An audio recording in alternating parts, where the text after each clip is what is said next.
आज की ये वीडियो बहुत ही ज़बरदस्त होने वाली है क्योंकि आज हमारे साथ एक ऐसी शख्सियत मौजूद है, एक पॉलिटिकल साइंटिस्ट मौजूद हैं जो कि इंडो पाक रिलेशन के ऊपर बहुत ज़्यादा ग्रिप रखते हैं, जो कि हिस्ट्री को बहुत बेहतर तरीके से जानते हैं। मैं उम्मीद करता हूं कि आपको आज की ये वीडियो बहुत ही पसंद आएगी, इनकी बातें बहुत पसंद आएंगी। अस्सलाम वालेकुम सर। वालेकुम सलाम। सर मैंने थोड़ा सा अपना तारुफ करवाया, आप अगर अपना नाम बताएं और थोड़ा तारुफ करवाएं अगर।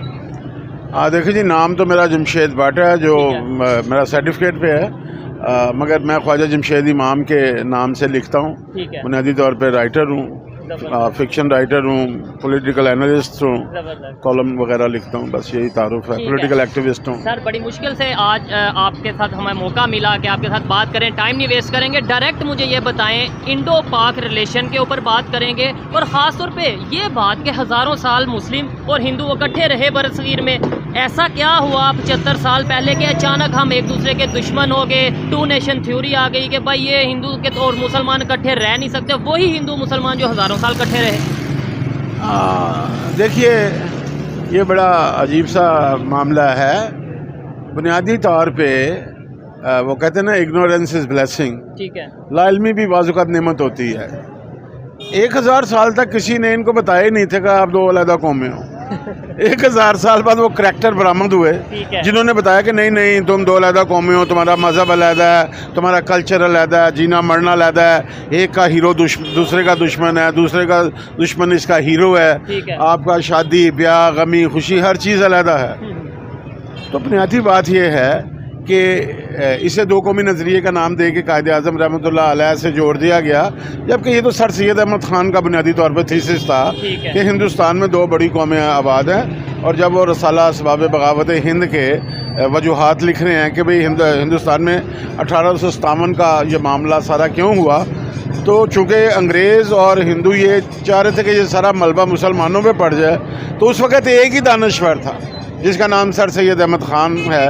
तो उसने फिर बताया अंग्रेज़ों को कि नहीं, इस जंग में हिंदू भी था, मुसलमान भी था, सिख भी था, इवन के क्रिश्चियन भी थे। ठीक है। तो इस लड़ाई को आप इस तरह सिर्फ मुसलमानों पे ना डालें। तो जो लोगों ने 1857 की जंग आज़ादी इकट्ठे लड़ी, 1947 तक उन्हें ये यकीन दिला दिया गया कि आप एक कौम नहीं हो, और मज़हब की बुनियाद पर यह पहला इंसानी तारीख़ में तजर्बा किया गया कि मज़हब के नाम पर कौम तकसीम हो गई। तो क्या ये तजर्बा कामयाब रहा आपके ख्याल से? नहीं, आप इसे कैसे कामयाब कह सकते हैं? जिनका जो बांग्लादेश आपसे अलहदा हुआ, वो उनका तो आपके साथ मज़हब एक था, वो तो एक ही कलमा पढ़ते थे, हमारे साथ थे, हमारे मुसलमान भाई थे। इंडिया में भी तकरीबन 30 करोड़ नहीं, इंडिया तो चलो स्टेट है ना, एक वो सेकुलर स्टेट है या जो भी है, जो हमसे अलहदा हुए, those people who were the part of Pakistan, वो हमसे अलहदा क्यों हुए?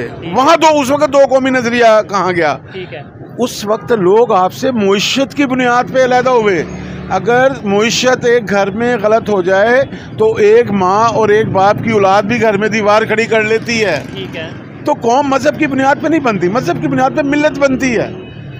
पूरे यूरोप में जंग हुई, क्रिश्चियन ही लड़े ना आपस में, तो वहाँ तो किसी ने नहीं कहा, वहाँ किसी ने नहीं कहा कि ये यार आप एक कौम हो तो एक सारा कुछ। नो, जर्मन अलहदा कौम थी, ब्रिटिश अलहदा कौम थे, बेल्जियम अलहदा कौम थी, इटली अलहदा कौम थी, ये सारे मज़हब एक था, कौम एक ही थी। आप दूसरा ये देख लें कि फ़लस्तीन में, पाकिस्तान में आज भी हज़ारों लोग, लाखों लोग, करोड़ों लोग खलील जबरान को मुसलमान समझते हैं। ठीक है।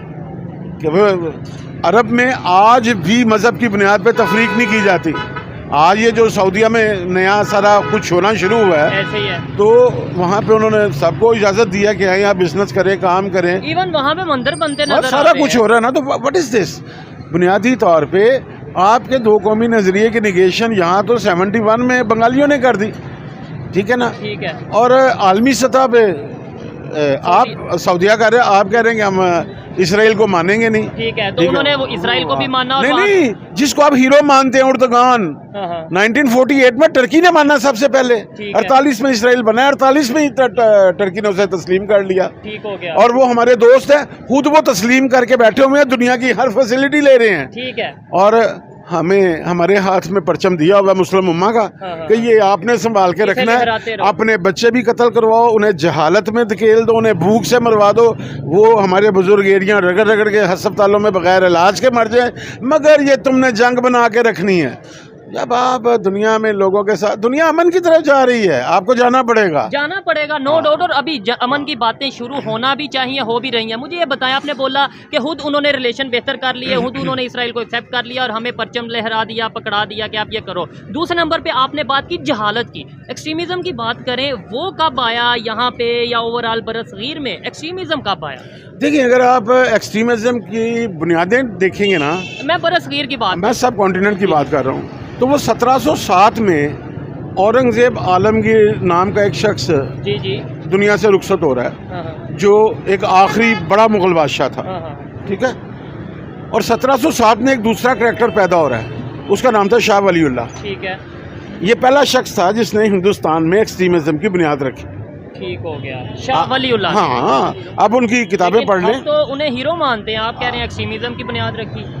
तो बात यह है कि आप जिसने करारदाद पाकिस्तान पेश की, हाँ, AK फजले हक, हाँ, जब हम छोटे थे तो उस वक़्त वो हीरो था, ऐसे ही है, ठीक है ना। ऐसे ही है। तो जिसने जगतू फ्रंट बना के वहाँ से खाना ख़राब किया बांग्लादेश में, मुजीबुर रहमान कौन था?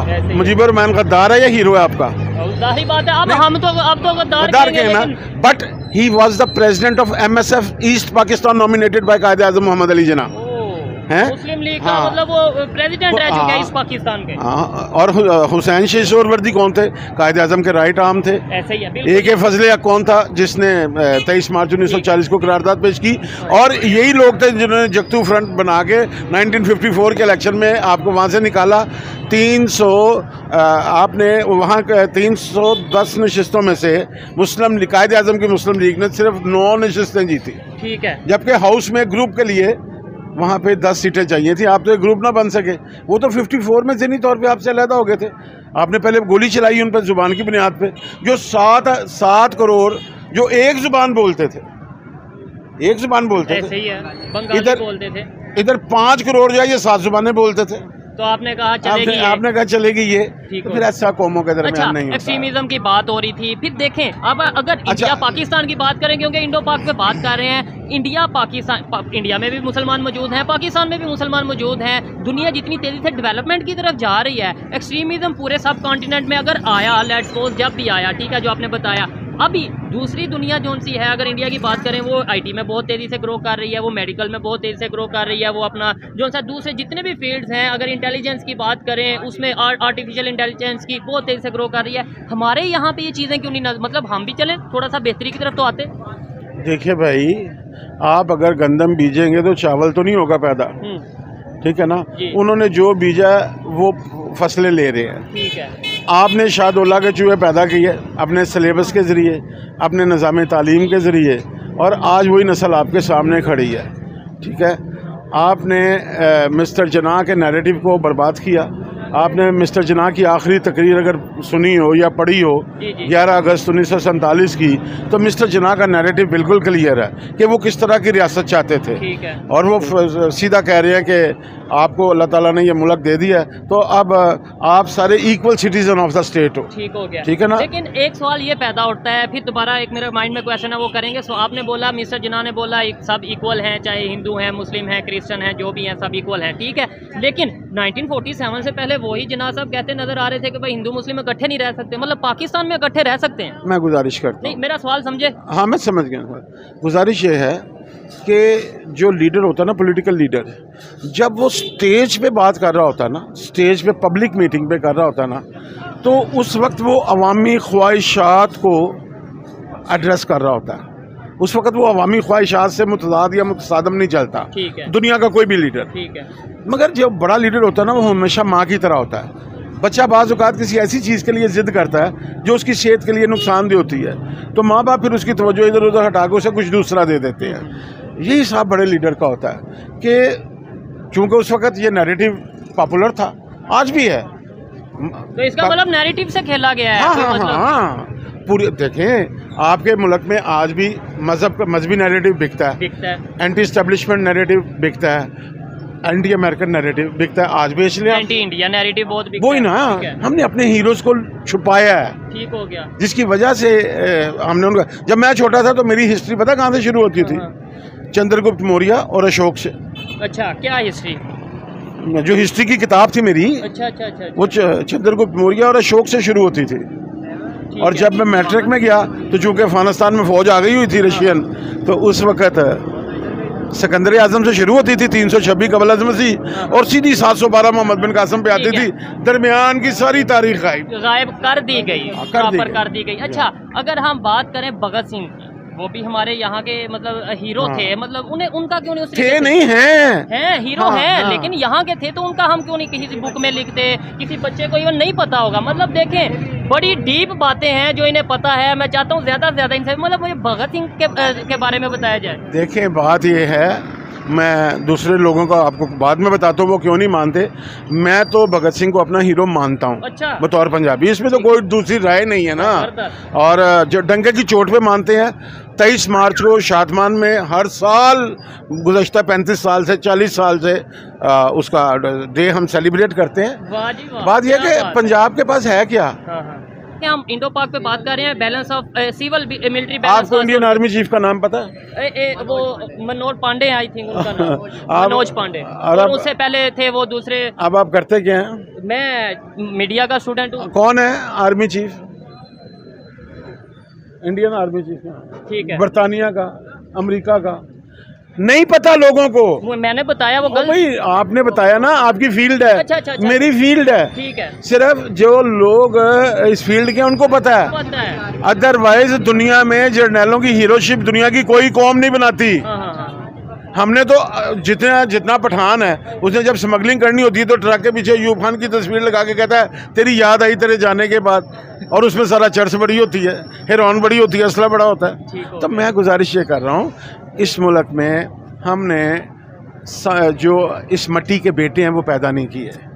हमने जिन लोगों का लव फॉर लैंड है वो पैदा नहीं किया। हमने उन लोगों को पैदा नहीं किया।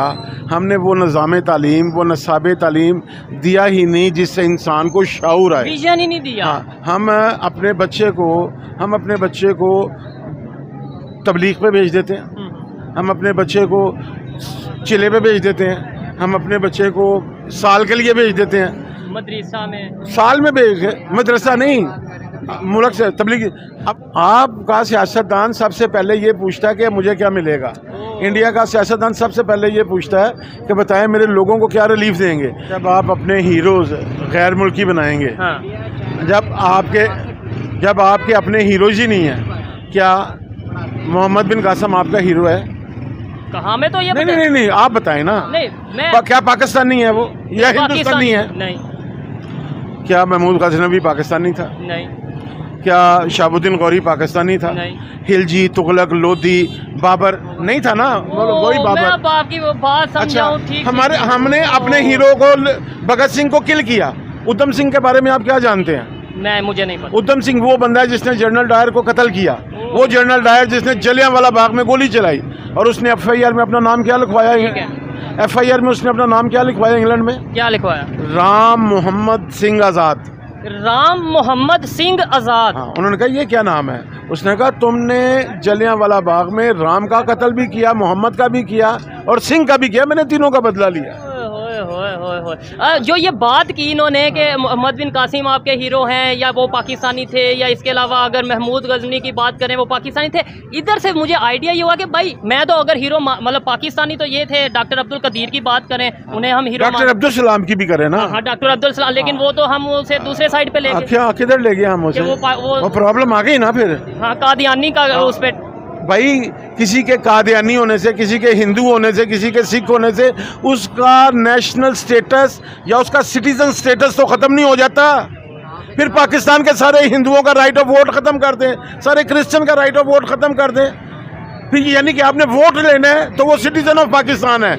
जब आपने हीरोशिप की बात आनी है तो फिर क्या पाकिस्तान की फौज में जिन लोगों ने पाकिस्तान की हिफाजत करते हुए खून दिया है उनमें सिख शामिल नहीं है, उसमें क्रिश्चियन नहीं है, उसमें ये अहमदी नहीं है, सारे हैं। जब इसकी हिफाजत के लिए सारे हैं तो यार अच्छा, हम ना बदकिस्मत लोग हैं। ठीक है, कभी गौर कीजिएगा, अल्लाह करे कि आपकी ज़िंदगी में भी कोई जंग हो तो जंग के वक्त ना करे, अल्लाह सुन लेना, तजर्बे के लिए कह रहा हूँ, जंग में ये इकट्ठे हो जाते हैं। अच्छा, कोई हिंदू नहीं रहता, मुसलमान सिख ईसाई नहीं रहता, इवन के कोई शिया सुन्नी देवबंदी बरेलवी वाबी भी नहीं रहता। तो ये सब इंसान बन जाते हैं। जो ही जंग खत्म होती है ये फिर आपस में ये लोग सिर्फ मरने के लिए जिंदा है। जंग में मौत है ना, हाँ। मरने के लिए इकट्ठे हो जाते हैं, जिंदा रहने के लिए इकट्ठे नहीं है। क्योंकि जंग एक ऐसी चीज है जिसमें सारी कौम इकट्ठी हो जाती है। ऐसे ही है। तो मैं ये बुनियादी बात मैं ये कहना चाह रहा था कि जंग में चूंकि मौत होती है, ये ज़हनी तौर पे ऐसी मफलूज लोग हैं कि मरने के लिए इकट्ठे हो जाते हैं, जिंदा रहने के लिए इकट्ठे नहीं होते। मैं ये कहना चाह